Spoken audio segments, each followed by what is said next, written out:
Thank you for being back, Brady. We love having you here every year at a TBFF. First question: why Alaska? Last time was Utah, if my memory serves me right. So you had 49 other states to pick. Why Alaska? Well, Alaska's been on my list for a while, but actually it was pretty spontaneous. The trip we were supposed to go to France, and Oh, that trip got canceled. A lot of things were going on in Europe, of course, with the pandemic and everything. mhm. So pretty much just I already had that time blocked out, so I went on to Google Flights and found that there was some cheap tickets to Alaska, and we went ahead and just decided to go there. So it was pretty spontaneous, and I reached out to a few people there and just tried to do as much planning as I could and pre-production as I could in a short amount of time. Okay, well, Alaska it is, and um, you mentioned throughout the documentary how many things have really stuck with you and really stuck out. Like with this many number of months later, is there one specific item that really sticks out more than anything else for you from all those different high points? You mean from is there something that sticks out for me from the trip? Yeah, yeah, like I would just say what really blew me away was how undeveloped it is compared to a lot of the other places I've been. And it really is the last frontier. And I went and was looking at 4x4 roads that I could access, and there really weren't many. mm, I saw very quickly why it's one of the aviation capitals, and everyone has to fly everywhere. It's just not super easy to get places there, and depending on how you want to get around, it will completely change your trip, whether you choose to rent a car or take a train or fly places. And so it's pretty interesting, and it's just absolutely massive. I would say what stands out to me the most is just how big it is. When you look at a map of Alaska, I have one next to me. It's a mhm. National Geographic map, and if you look at where our trip took place, it is in such a small part of Alaska. I mean, we barely covered any of it. Right. Now, so your documentary is actually part, travel log, but it has a social climate message to it. Do you want to address that?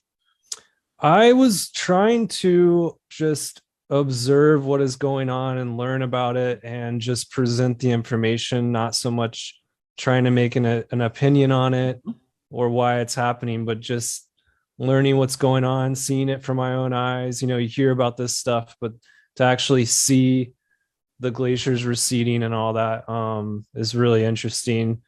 And I'm into the environment and geography and those kinds of things, so I just like learning about it and showing people what was going on and where things are at there right now when I was there, and then Yeah, trying to get that's to a know some of the yeah, people. yeah. It's a clear graphic representation of glacier disappearing. That was for me was one of the high points of the film. It's just so visual. Now, one of the things you mentioned, and I'm very aware of that kind of situation coming from where I come from. You talk about how expensive everything is. Can you just give us a couple of examples, like how much is a pint of beer, for instance, and then other price points?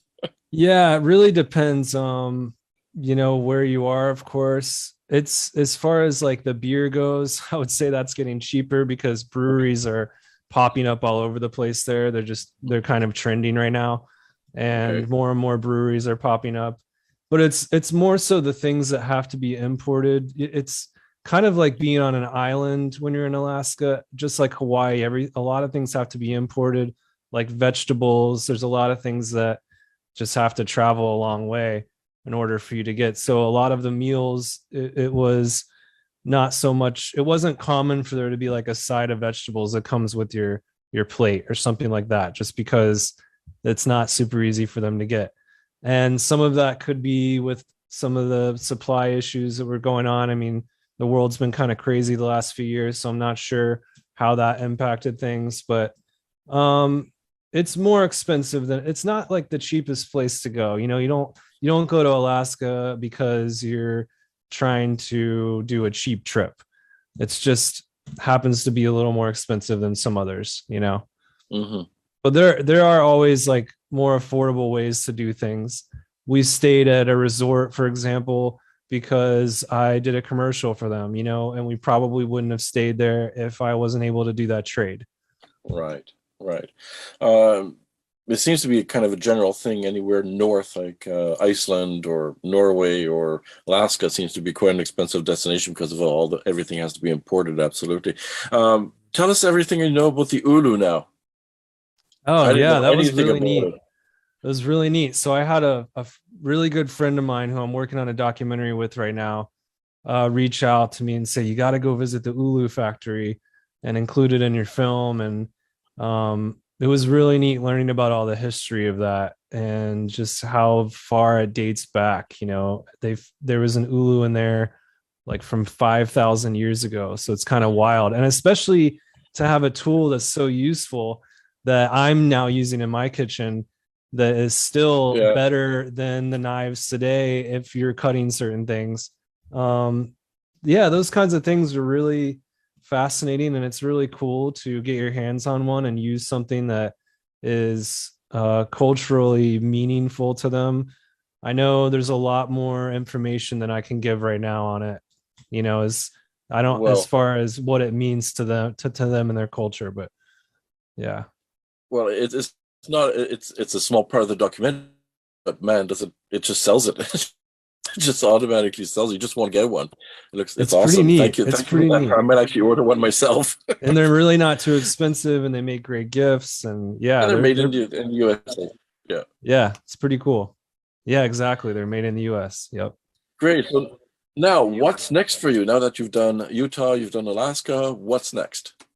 Yeah, so I mean, when it comes to travel, it's always a hard topic because of how expensive it is, and um you know, I could only do so many trips a year, and I really want to.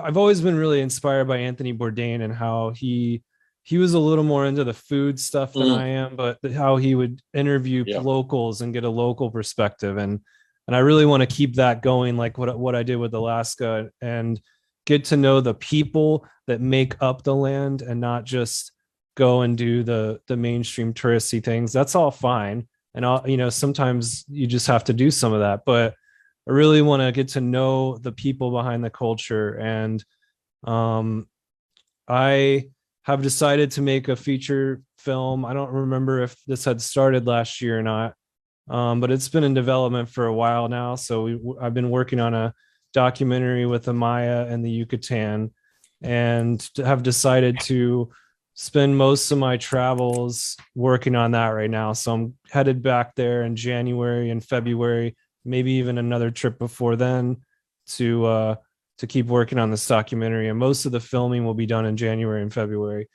with the Maya and this documentary, and then after that, I will edit it.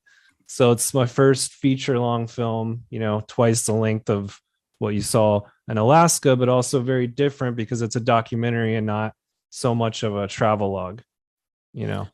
Yeah. Now, inquiring minds want to know what was the plan for France? What were you going to do over there? Well, I actually was going to go film a wedding there, and the wedding kept getting moved. And it's not something that I normally do, film weddings internationally, but an opportunity came up, and I said, well, you know, yeah, let's go to the Bordeaux region. And Oh, my wife had already been there, and I would love to go, you know, explore that region. And we happen to be going pretty close by, like Saint Emilion and hmm, those kinds of places. So we were going to make a trip out of it and just make another travel film. Again, I think there's a lot of places on my list right now, but I just want to keep trying to reach out and get that local perspective from people, and also just see what's doable as far as costs and all that goes. One of the places on the top of my list right now, as far as somewhere exotic, is the Exuma and the Bahamas, places like that are a little harder to get to. And um, I've really been into some tropical destinations lately. So we'll okay. see. Well, it just happened. I spent 4 years in Bordeaux, the Bordeaux area, 30 years ago at university. There is a ton of stuff to do, and Saint-Emilion brings back lots of memories. I remember going to Saint-Emilion. I don't remember leaving Saint-Emilion. Anyway, that was Oh yeah, yeah, of the course. wine is Yeah, so that's good. great. That's very cool that you've been there. Yeah. Yeah. Yeah. Now, besides the Yucatan, do you have anything else on the back burner? So I'm still going to be trying to make some other trips while creating this documentary that are more travel film related. Um, I'm going to Maine this Friday. It's a family trip. I'm not planning it, so I'm just kind of tagging along, but I'll probably make a video about the history of that area and lobstering and showing us catching lobster, hopefully like as authentically as possible. And then eating lobster and enjoying the seafood up there. I've never been there, so we'll be in the Acadia area, Bar Harbor, Southwest Harbor area. So I leave next Friday for that, and then we've got a couple other things planned, like a trip to Jamaica at some point, maybe in December, and I can't remember. There's a few places on the list. So there's some other trips happening, but the priority is definitely the feature documentary, just because it's the most meaningful to me, and I'm ready to take that next step and make something that is, like I said, it's a little more of a documentary about an important topic and something that could create Mhm. change. And as much as I love travel, it's kind of cool because this story combines the two, so it's pretty neat. Yeah. Well, I look forward to interviewing you next year about that documentary, and I always enjoy That would watching be your great. films.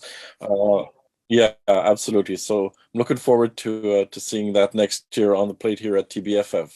Hopefully Thank you it'll so be much, done. Brady. Hopefully it'll be Moderator, done want to jump by. back in?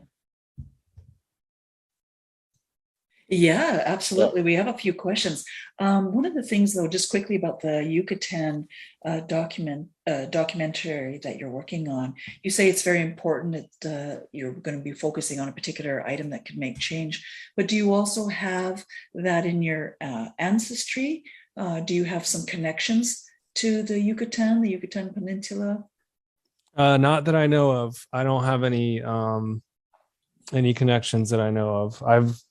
I was adopted at birth, and I've done some DNA tests, and most of them are from Europe. Like I have a lot of British and Irish in me, but I'm very into different cultures and different walks of life, and people coming from different walks of life, and what you can learn from that. And obviously, indigenous tribes have had a lot of exploitation over centuries. They've dealt with a lot of hardships, things that I don't have to deal with in America. And it's very interesting to compare the different lifestyles of what we have to deal with and what they have to deal with. And um, but it's not easy, to be in their position and getting to know their culture. In a different culture, there's a lot that you can learn, especially one that most people don't even think still exists. When it comes to Mm. the Maya, you know about a lot of indigenous cultures, but I didn't even really know that there's so many Maya still around trying to uh, practice and preserve the traditional ways, and then learning what that means to them is all very interesting, and their world perspective on what it means to live together, basically as a family and a community, and the things, and just kind of exposing their culture and the truth. And because a lot of what you see in the Hollywood films and a lot of books that are written on the Maya, most of them are about the archaeology. Not many of them are talking about what's happening right now. Most of them are just focused on the past and trying to uncover the past, when really the present is a lot more fascinating. So that's really what this is doing. But no, I don't have any like ties to them blood wise. Thank, thank you for that answer. Yeah, a lot of countries focus, on the past, and when in fact they should be focusing on the future and cleaning up the past. Brady, I just want to say that was very lovely of you to share that you've been adopted. If I were to put my psychologist hat on, I'd say, well, that's why you travel, because you're searching the world to find your family and making everyone a member of your family. So that's very, very wonderful. Thank you for sharing. That was absolutely lovely. We have a few questions from the audience. One is, do you get paid for all your travel work? Do you get free hotels, free flights, all that stuff? So I try to. I try to spend the time reaching out to hotels and finding trades and maybe get a free place to stay or a free meal. But it's a lot of work, you know, to not only plan your trip, but to then do all this pre-production, reaching out to people. It takes time, and I would like to be able to do that more, but YouTube has just paid, you know, less and less over the years. And I think a lot of people may think that I make a lot more off my YouTube channel than I do, because, you know, $500 a month isn't going to get you very far to go make travel films.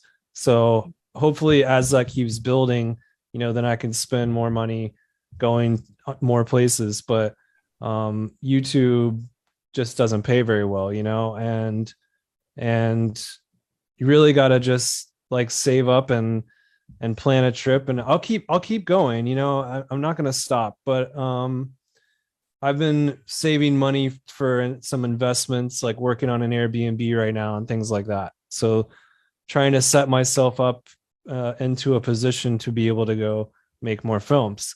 Very cool. Very cool. Now you've piqued our curiosity. Have you decided at any time to maybe join TikTok and monetize small sort of vignettes from all of your films and put those on TikTok and do sort of live with Brady on TikTok? I haven't really spent much time thinking about it, to be honest. I need to do more on social media, but I let all the work just gets in the way. And when I'm done making a commercial or a wedding film, or the other, like a photography project that I'm working on or something like that, the last thing I want to do is continue to be on social media or on the computer. So I end up spending a lot of my time outside working on things or at the beach and just trying to stay off of it. But I would like to do that, but I would probably need a lot more motivation and encouragement from an outside party in order to motivate me to go do those things.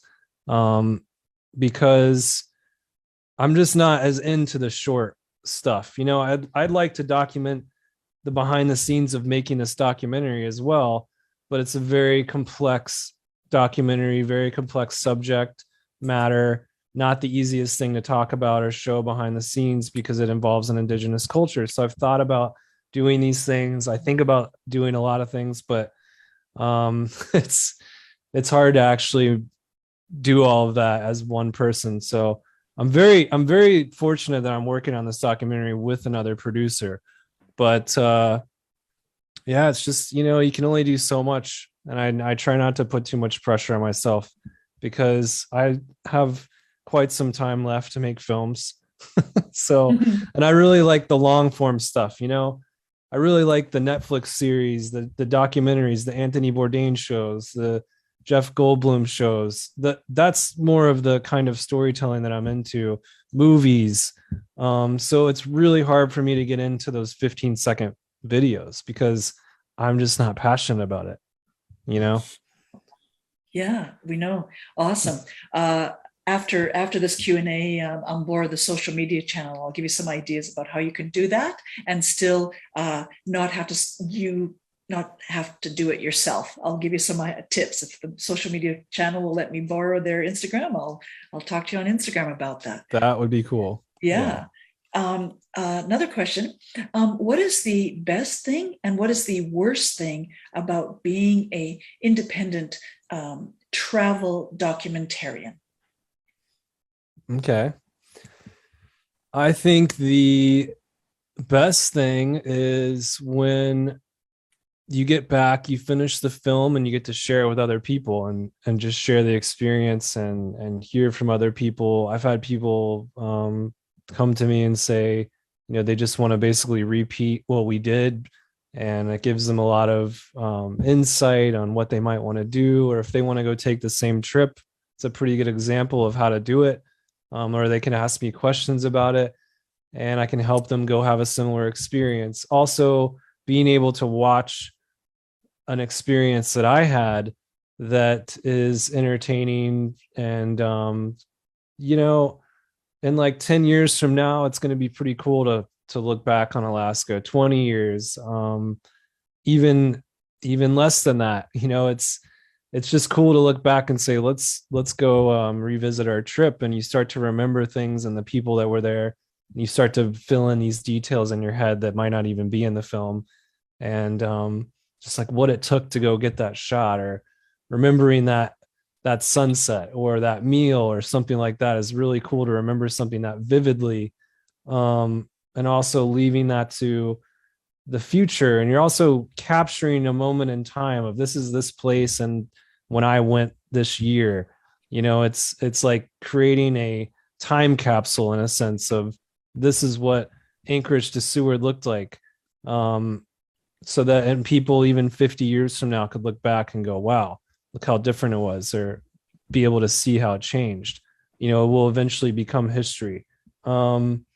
I would say the worst part is you're not as much in the moment. On the trip, you're not just enjoying the trip.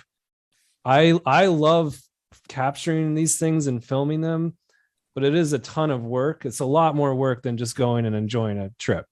There's just no question. That's why most people don't do it, because it's just a tremendous amount of work. It's a lot.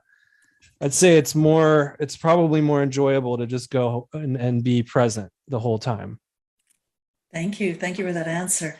One more audience question, because they actually went and read the synopsis. They want to know if Kristen, your wife, is actually involved in helping you make the films, or is she just your lovely companion on these trips? I would say she is definitely my lovely better half companion. I don't think that, if I need her to help with something, then I know that she would be willing to, but I really just want her to enjoy the trip as much as possible with me also filming. And she's very patient. She understands filming takes longer. And she was also working a little bit in Alaska. So when you saw me go down the road in the Box Canyon by myself, and did some of these other things by myself, like visit the brewery and talk to the owner there. There was a couple situations where I was like, all right, I'm going to go do this because she's working remotely. And she has had a pretty rough few years because she just lost both of her parents, not COVID related. So she's been caretaking for them as they were peacefully passing separate situations. So her mom just passed recently, and so she's been dealing with a lot with that over the last few years. Both of us have. So that made it hard to go travel as well, because there was so much uncertainty with what would happen when we were gone. So that has now had a peaceful resolution, and I think she's ready to go plan some more things now. So that's a little insight on just what's been going on personally the last few years, which was a lot harder for us to deal with than COVID.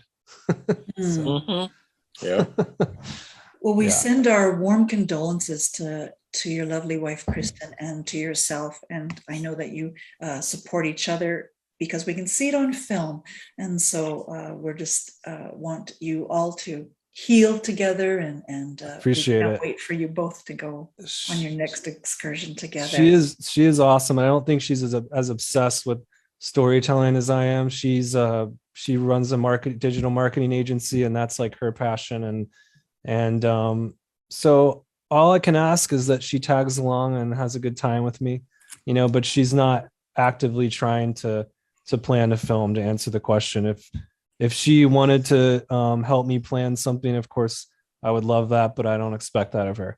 So Okay, so that's great. Not part of the film crew. My husband does not like it when I make him part of the film crew. So completely understand. Here, you're a sound guide today. she's willing to hold the camera for me sometimes, and that's all I can ask. Oh, that's wonderful. So. That's wonderful. This wraps it up. Thank you, audience, for all your questions. We have our final question, which we always have from our programming department, which I represent. Brady, we asked you this last year. I don't know if you're going to remember it, but we're going to ask you it again this year. Brady, what did you learn about yourself through the making of Alaska, Anchorage to Seward? So this question I can definitely answer this year from Alaska. I think I kind of mentioned this earlier. What I really learned about myself is how much getting to know a place from the people behind it and the culture is very important to me moving forward, versus just going somewhere and just to be in the scenery. Like the Utah film, it was just incredible beauty. And I was with one of my best friends. He's actually working on the documentary with me, by the way. He's going to help film it. But I learned that that's really what is the most fulfilling to me, is getting to know people and really like trying to present their culture and their land how they would want it to be shown. And I've learned that I'm not going to stop making these films, that I'm really into storytelling, and as much as you want to just give up sometime, it's kind of like just oxygen at this point. I feel like if I'm not doing it, I suffocate, and I just have to keep doing it because I love it. And I'll never see myself ever not working on a film.